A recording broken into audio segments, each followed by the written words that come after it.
In 1992, English football was not the most glamorous product in the world. Stadiums were aging.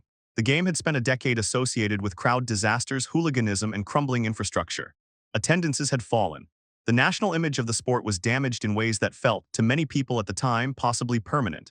30 years later, the Premier League distributes more broadcast revenue to its clubs than any other football league on earth. Its bottom club earns more from television rights alone than most top-flight clubs in other major European leagues. That transformation didn't happen because English football suddenly produced better players.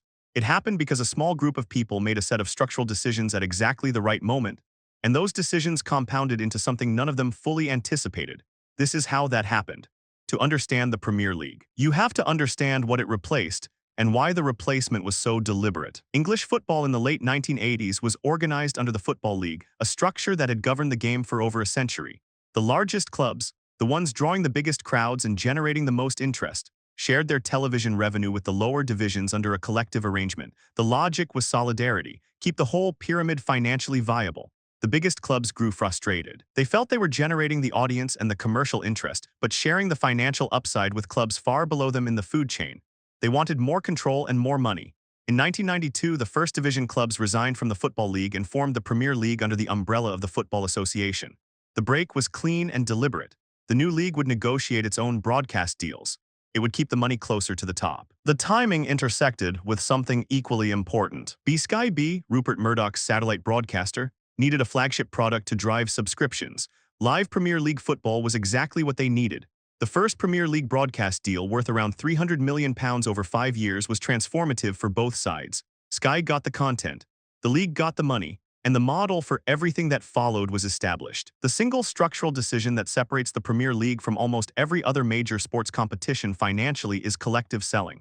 Every club in the league pools its broadcast rights. The league negotiates as one entity. The revenue is then distributed across all 20 clubs. This sounds administrative. It is actually the foundation of everything. In some other leagues, and in other sports, clubs negotiate their own broadcast deals individually. The largest clubs with the biggest audiences sign the largest deals.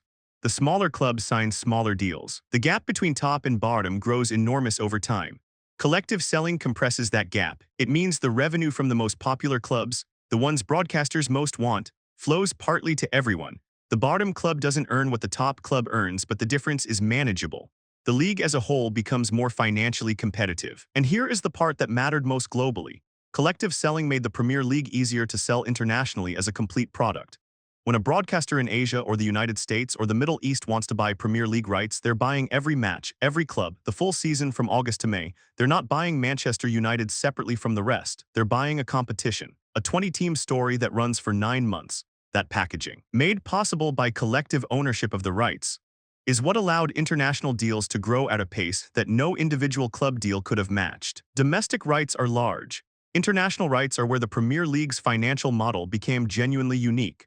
By the 2010s, the Premier League was selling its international broadcasting rights to territories across the world, often in competitive auctions between multiple broadcasters. The United States, Southeast Asia, the Middle East, India, China. Every major market had broadcasters willing to pay significant sums for the rights to show Premier League football live. The reason international demand grew so fast comes down to several intersecting factors. The Premier League was early in understanding that its product needed to be accessible globally, not just domestically. Kickoff times were considered with international audiences in mind. The league invested in presentation, high production values, consistent branding, a recognizable visual identity that traveled well across cultures and languages. The clubs themselves were signing global stars. A player with enormous followings across Asia or Latin America playing in the Premier League brought his audience with him. That audience wanted to watch. Broadcasters in those markets wanted to serve them. Rights values rose. Social media amplified everything. Highlights, clips, and moments from Premier League matches circulated globally, building awareness and appetite in markets where live broadcast coverage was still developing. The league benefited from the attention economy in ways that older competitions with less adaptable structures did not. By the time the Premier League's most recent rights cycles were being negotiated, international revenue had grown to rival domestic revenue. The league was no longer dependent on what British broadcasters were willing to pay. It had a global market. The broadcast revenue flowing into the league didn't stay abstract. It changed what clubs could do. With guaranteed, large, predictable broadcast income, paid regardless of individual results, Clubs could plan financially in ways that were previously impossible. They could sign players on longer contracts. They could borrow against future revenue. They could invest in facilities, academies, and infrastructure with confidence that the income would be there. This financial stability attracted a different class of investor and owner. As the Premier League's revenues grew, the clubs themselves became more valuable assets. Owning a Premier League club became attractive not just for football reasons, but for financial and strategic ones.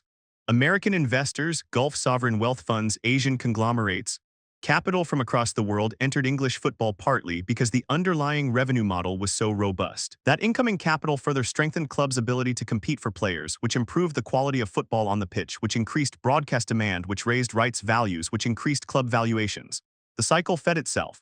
Each revolution of it pulled the Premier League further ahead of its competitors. The Premier League's rivals, La Liga, the Bundesliga, Serie League One, were not standing still. They had major clubs, major players, and significant domestic audiences. But several structural differences made it very difficult for them to match what the Premier League was building. La Liga for a long time allowed clubs to negotiate individual broadcast deals. Real Madrid and Barcelona signed enormous domestic contracts. The rest of the league signed much smaller ones. The revenue gap within the league was stark. This made La Liga look from the outside like a two-club competition rather than a 20-team product. That perception made it harder to sell internationally as a complete package in the way the Premier League sold itself. The Bundesliga had competitive balance and strong attendances, but a domestic market that, while large, was not as internationally oriented as England's. German football also maintained a structure, the 50+1 ownership rule, that limited outside investment in ways that constrained the capital available to clubs. Serie A suffered from decades of stadium underinvestment, governance challenges, and a declining domestic broadcast market. The product became harder to sell internationally as its domestic foundations weakened.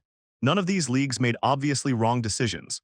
They were operating under different constraints, different histories, and different priorities. But the cumulative effect was that they did not build the same international broadcast machine the Premier League built. And the compounding advantage of that machine grew year by year. One consequence of the Premier League's wealth that often goes undiscussed is what it does to the competition directly below it. When a club is relegated from the Premier League, they receive parachute payments, annual fees from the league designed to cushion the financial shock of dropping down. These payments are genuinely large. Large enough that a recently relegated Premier League club can spend at a level significantly above most championship clubs competing against them. The practical result is that a significant portion of championship playoff places, the spots that lead back to the Premier League, are regularly contested by clubs either receiving parachute payments or recently promoted clubs with Premier League-level resources. This is not a conspiracy. It's the unintended consequence of a financial structure that is generous by design. But it means the second tier of English football operates with a built-in competitive distortion, and the clubs without parachute payments are trying to reach the most lucrative league in the world while competing against clubs that are, in financial terms, still partly living in it. In April 2021, 12 European clubs, 6 of them from the Premier League, announced the formation of a European Super League, a closed competition, guaranteed participation, no promotion or relegation. The backlash was immediate and overwhelming. Within 48 hours, all 6 English clubs had withdrawn. The project collapsed, but the episode was revealing about the Premier League's position. The clubs that pushed hardest for the Super League were in large part clubs whose dominance within their own domestic leagues was being challenged. In England, the Premier League's collective model had created genuine competition. The broadcast revenue flowing to every club meant that so-called smaller clubs could invest, compete, and disrupt. The title race was not a formality. Finishing in the top 4 was not guaranteed. For clubs used to operating in leagues where their financial advantage was more decisive, this felt threatening.